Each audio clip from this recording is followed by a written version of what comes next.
விஐபில கூட்டு வந்து 1/2 மணி நேரம் உள்ள உட்கார வைக்கிறீங்க. ஏன் பக்தரை வந்து ஒரு 30 செகண்ட் நிக்க வச்சா என்ன பிரச்சனை? எங்களுக்கு என்ன லாபம்? பக்தர்களை நிக்க வச்சா எங்களுக்கு என்ன லாபம்? விஐபிகளை நிக்க வைத்தால் எங்களுக்கு லாபம் இருக்கும், பரிசுகள் கிடைக்கும், பணம் கிடைக்கும். பதவி நாங்க விஐபிகளுக்கு எல்லாம் 500 லட்சம் 1000 லட்சம் கொடுக்கணும். அவங்களுக்கு 1000 மிச்சம் தான் உங்களுக்கு எல்லாம் கிடைக்கும். அப்படியே ஒரு சூழ்நிலை நாங்க விஐபி கொடுத்தனால எங்களுக்கு அவங்களுடைய அருள் கிடைக்கும், அவங்களால பதவி உயர்வு கிடைக்கும், இல்ல எக்ஸெஷன் கிடைக்கும், அவங்களால பரிசுகள் கிடைக்கும். உங்களுக்கு வேண்டியது விஐபியோட இல்ல பெருமாளோட விஐபிகளோட அருள் தான். மனுஷனை செருப்பாலடி தவிர இவெல்லாம் ஒரு ஐயருன்ட்டு பேசிட்டு இருக்கான். விஐபிங்களுக்கு முதல்ல லட்டா நம்ம மிச்சம் இருக்கிறது மீறி இதை பார்த்து கொடுப்பாங்க. சாமியை கூட வச்சு வியாபாரமா பண்ணிட்டு இருக்காங்க.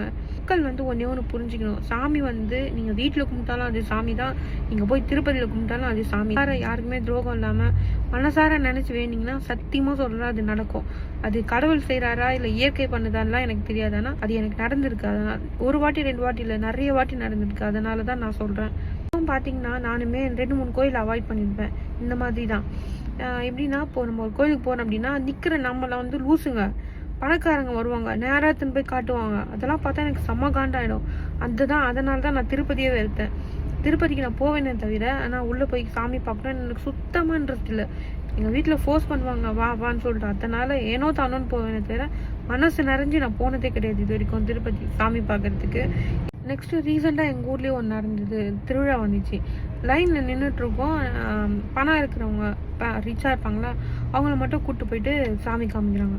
பார்த்தோன்னே வெளியே வந்துட்டேன். லைன்ல தான் நின்றுட்டு இருந்தேன், வெளியே வந்துட்டேன். அந்த மாதிரி எந்த கோயில் எனக்கு என் கண்ணு முன்னாடி நடக்குதோ, மற்றவங்க சொல்றது கூட நான் கேட்க மாட்டேன். கண்ணு முன்னாடி நடக்குதோ இல்லை வீடியோவா பார்க்கறோம் அந்த கோயில் அப்படியே வெறுத்துடுவேன். போவேனே தவிர உள்ள போய் சாமி பார்க்கவே மாட்டேன். மனசார நம்ம சாமியை நினைச்சா போதுங்க. மற்றபடி நம்ம இது பண்ணணும் அது பண்ணணும் அப்படிலாம் கிடையவே கிடையாது என்னை பொறுத்த வரைக்கும். உங்களுக்கு எப்படின்னு எனக்கு தெரியல, என்னை பொறுத்த வரைக்கும். ஸோ இந்த மாதிரி எல்லாரும் புரிஞ்சுக்கினாலே போதும்.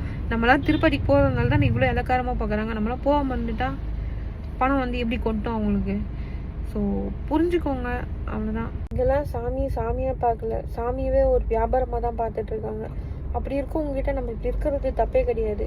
ஒரே ஒரு கோயில் மட்டும் நான் ரொம்ப இம்ப்ரெஸ் ஆனேன். என்ன கோயில்னா புத்தூர் கோயில். நிறைய பேர் தெரியும். வளைகாப்புலாம் பண்ணுவாங்க, வளையல்லாம் போட்டு பண்ணாங்க. ஒருத்தவங்க வந்து சாமி கிட்ட இருக்கிற வந்து மாலை கேட்டாங்க. அந்த ஐயர் கொடுக்கவே இல்லை. நான் காசு வேணாலும் கொடுக்குறேங்க, இவ்வளோ வேணாலும் கொடுக்குறேன் அப்படின்றாங்க. அதுக்கு கூட அந்த ஐயர் வந்து வேணாம் நீங்கள் இப்போ 100 ரூபாய் தருவீங்க, நான் சாயங்காலம் என் குழந்தைங்களுக்கு இல்லை யாருக்கு எதுக்காவது வந்து நான் 500 ரூபாய் செலவு வைக்கணும், அதை நான் பட்டுட்டேன் அப்படின்ட்டு அப்படி சொன்னார். கடைசி வரைக்குமே கொடுக்கவே இல்லை. அது எனக்கு ரொம்ப பிடிச்சிருந்தது.